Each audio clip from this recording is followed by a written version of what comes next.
The attic was supposed to be off limits. But rules meant nothing to Harper Lane.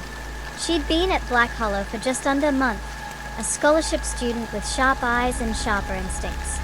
She didn't believe in ghosts, or haunted mirrors, or cursed videotapes.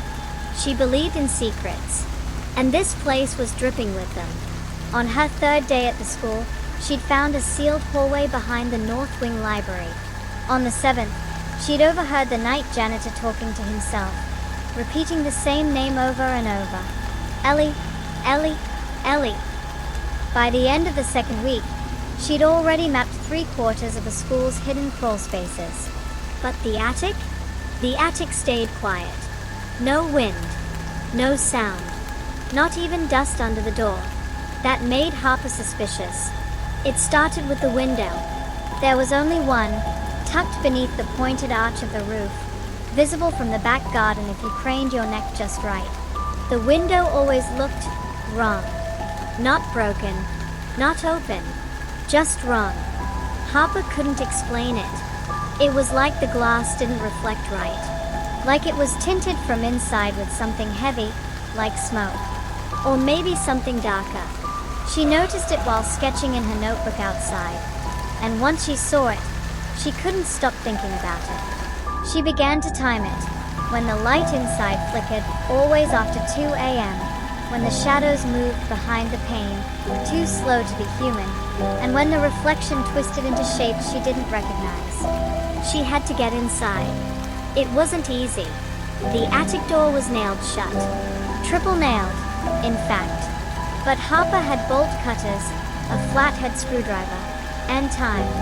One Thursday night, while everyone else was in the auditorium watching the fall play, she pried it open and stepped inside. The air was wrong. Stale, but not dusty. Still, but not calm. Like walking into a memory that didn't belong to her. The floorboards were warped and slanted. The rafters creaked softly above, like something shifting in its sleep. And in the far corner of the attic sat the window. The glass was covered in a thin film. Greasy, like it had been breathed on for years. There was a chair in front of it. Just one, facing the window. Harper approached it slowly. Something inside her said to leave, to close the door and pretend she'd never seen it. But something stronger said to sit. So she did. For a long time, nothing happened. Just her reflection in the window. Then the reflection blinked. But she hadn't. Then it smiled. And then it stood up, even though Harper was still sitting. She scrambled back, heart punching against her ribs, but the reflection only tilted its head. It raised its hand, palm open, and pointed behind her. She turned. No one. When she looked back at the glass, the reflection was gone. The chair was empty. The next day, Harper asked Ms. Glass, the school archivist, about the attic. No one uses it, Ms. Glass said, without looking up from her desk. Why was it nailed shut? Old insulation. Fire risk. Anyone ever get hurt up there? Ms. Glass finally looked up. Not anyone who mattered. Harper started returning to the attic every night. She brought her sketchbook. She sat in the chair. She watched the window.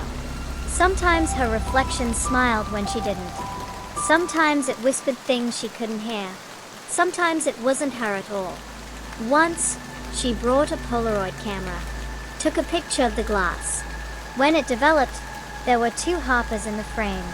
One sitting, one standing behind her, neither smiling. She started hearing things in her room at night. Footsteps that stopped when she held her breath. A soft creak of the window latch opening by itself. Her closet door ajar each morning, though she never left it that way. And one morning, carved into her desk. Look behind you. She stopped sleeping. She stopped eating. The only time she felt real was in the attic, sitting at that window, watching herself try to break through. She told herself it was an echo, a psychic imprint, a stress-induced hallucination, until she saw the note, folded neatly in her sketchbook, written in her own handwriting. betrayed me. The next time she sat at the window, she brought a candle. She lit it, watched the flame reflect. Except in the glass, there were two flames. The other one flickered slower. And when hers went out, the other kept burning. She tried to tell someone. She told Ms. Glass. Told the headmistress. They looked at her with flat smiles and empty eyes. There is no attic, they said. There is no window. She showed them the Polaroid. It was blank. Just gray static. The next morning, Harper was gone. Her bed untouched. Her sketchbook missing. No one remembered her name. But a student in room 204, who had never met Harper, found a Polaroid slipped into her textbook. Two girls. Both Harper. One looking back. One looking out. And behind the second Harper, a window. With no reflection at all. The attic remains nailed shut. But if you stand in the back garden at night, you can still see the window. Flickering. Shifting. And sometimes, if you stare long enough, you'll see someone staring back.